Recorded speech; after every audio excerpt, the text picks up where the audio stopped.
नमस्कार। आज हम इतिहास के एक बहुत ही अहम मोड़ पर नजर डालेंगे।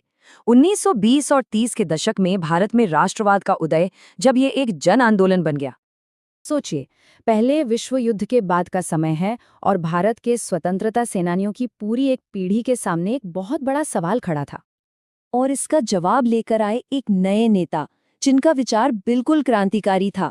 उनका मानना था कि ब्रिटिश शासन की नींव ही भारतीयों के सहयोग पर टिकी है, और अगर इस सहयोग को खींच लिया जाए तो ये पूरा ढांचा ताश के पत्तों की तरह ढह जाएगा। और ये नेता कोई और नहीं, महात्मा गांधी थे, जो 1915 में दक्षिण अफ्रीका से भारत लौटे थे, अपने साथ एक नया और बहुत शक्तिशाली दर्शन लेकर। उन्होंने इस तरीके को नाम दिया सत्याग्रह। ये सिर्फ एक शब्द नहीं था, ये पूरी तरह से सत्य और अहिंसा की ताकत पर टिका हुआ एक आंदोलन था। तो सत्याग्रह का जो फलसफा था, वो कोई पैसिव रेजिस्टेंस, मतलब चुपचाप सहते रहने वाला विरोध नहीं था। नहीं, ये एक एक्टिव स्ट्रगल था, एक सक्रिय संघर्ष जो 3 खास सिद्धांतों पर चलता था। भारत आने के बाद गांधी जी ने सबसे पहले इस आइडिया को छोटे छोटे लोकल लेवल के संघर्षों में आजमाया, और उन्हें कमाल की कामयाबी मिली। इन जीतों ने ये साबित कर दिया कि सत्याग्रह सिर्फ एक फलसफा नहीं, बल्कि एक बहुत ही कारगर हथियार है, और इसी से उन्हें पूरे देश में पहचान मिली। तो इन शुरुआती जीतों से जो हौसला मिला, उसके बाद गांधी जी ने एक बड़ी चुनौती स्वीकार की, 1919 का वो दमनकारी रोलेट एक्ट। और इसके खिलाफ जब उन्होंने देश भर में सत्याग्रह का ऐलान किया, तो जैसे पूरे देश में विरोध की एक जबरदस्त लहर दौड़ गई। और इसी लहर ने भारत के पहले सही मायनों में एक जन आंदोलन की नींव रखी। 1921 में शुरू हुआ असहयोग आंदोलन। अच्छा, तो चलिए इसमें थोड़ा और गहराई से उतरते हैं। आइडिया बहुत सीधा था। अगर हम भारतीय ही सहयोग करना बंद कर दें, तो ब्रिटिश राज, जिसकी नींव ही हमारे सहयोग पर टिकी है, वो 1 साल के अंदर अंदर ढह जाएगा, और फिर आएगा स्वराज, यानी अपना राज। लेकिन ये जो एक शब्द था स्वराज, इसने लाखों लोगों को अपनी तरफ खींचा। पर सोचने वाली बात यह है कि हर किसी के लिए इस शब्द का मतलब क्या वाकई एक ही था? और यहीं पर चीजें थोड़ी दिलचस्प हो जाती हैं। नारा तो एक ही था, स्वराज, लेकिन अलग अलग लोगों के लिए इसके मायने बिल्कुल अलग थे। जैसे हम यहाँ देख सकते हैं, किसानों के लिए स्वराज का मतलब था जालिम जमींदारों से आज़ादी, तो वहीं असम के बागान मजदूरों के लिए इसका मतलब था कि वो अपनी मर्जी से कहीं भी आ जा सकें। इस आंदोलन ने जबरदस्त रफ्तार पकड़ ली थी, पूरा देश एक साथ खड़ा नजर आ रहा था। लेकिन 1922 में चौरी चौरा में एक घटना हुई। वहां एक शांतिपूर्ण जुलूस और पुलिस के बीच हिंसक झड़प हो गई, और जैसे ही गांधी जी को इस हिंसा की खबर मिली, उन्होंने फौरन पूरा का पूरा आंदोलन वापस ले लिया।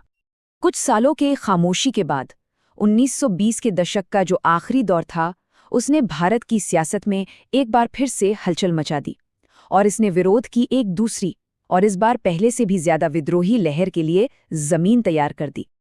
तो इस बार प्रतीक चुना गया नमक को, और ये चुनाव बहुत सोचा समझा था। क्यों?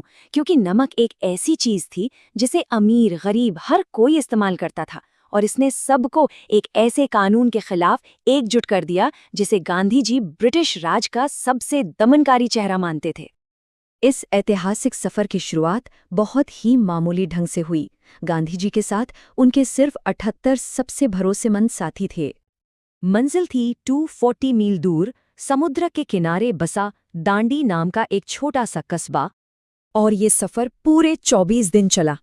लेकिन इन 24 दिनों में जो हुआ वो किसी चमत्कार से कम नहीं था। वो 78 लोगों का छोटा सा काफिला रास्ते में हजारों लोगों के जुड़ने से एक विशाल जन सैलाब में बदल गया। तो दांडी मार्च ने पूरे देश में सविनय अवज्ञा आंदोलन की आग तो लगा दी, लेकिन ये सब कुछ अकेले नहीं हो रहा था।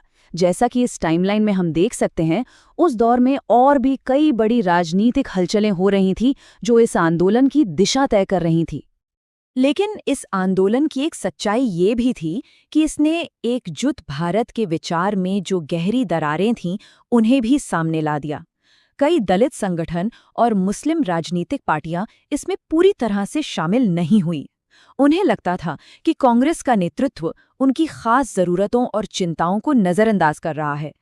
तो सवाल ये उठता है कि अगर राजनीतिक तौर पर एक होना इतना मुश्किल था, तो फिर वो कौन सी चीज़ थी जो लोगों में एक राष्ट्र होने का, एक दूसरे से जुड़े होने का एहसास पैदा कर रही थी? जवाब मिलता है संस्कृति में। देखिए, राष्ट्रवाद की भावना तभी फैलती है जब लोगों को ये लगने लगे कि वो सब एक ही हैं, एक ही देश का हिस्सा हैं। और इस एहसास को जगाने के लिए उस दौर में कई सांस्कृतिक प्रतीक गढ़े गए। इनमें सबसे ताकतवर प्रतीक थी भारत माता की छवि। और ये स्लाइड बहुत अच्छी तरह से दिखाती है कि कैसे एक राष्ट्रीय चेतना को बाकायदा बनाया जा रहा था। लोक कथाओं को फिर से जिंदा किया गया, इतिहास को गुलामी के चश्मे से नहीं बल्कि एक भारतीय नजरिए से लिखा गया, और तिरंगे जैसे नए प्रतीक बनाए गए जो एकता और आत्मनिर्भरता की बात करते थे। लेकिन ये भी याद रखना जरूरी है कि ये लड़ाई सिर्फ अहिंसा के रास्ते पर ही नहीं लड़ी जा रही थी। आज़ादी के कुछ और भी सपने थे, कुछ और भी नजरिए थे, जैसे कि क्रांतिकारी भगत सिंह का ये ऐलान, जिसने उस दौर के नौजवानों की सोच को एक नई दिशा दी। तो स्वतंत्रता का ये जो पूरा संघर्ष था, वो कोई एक आंदोलन नहीं था, बल्कि ये कई आंदोलनों का संगम था, जिसमें अलग अलग आवाजें थीं, अलग अलग सपने थे, जो कभी कभी एक दूसरे से टकराते भी थे। और ये हमें एक बहुत अहम सवाल पर लाकर छोड़ देता है। वो कौन से धागे हैं जो एक राष्ट्र को तब भी जोड़कर रखते हैं जब राजनैतिक मतभेद उसे तोड़ने की कोशिश करते हैं? ये सवाल तब भी उतना ही जरूरी था जितना आज है।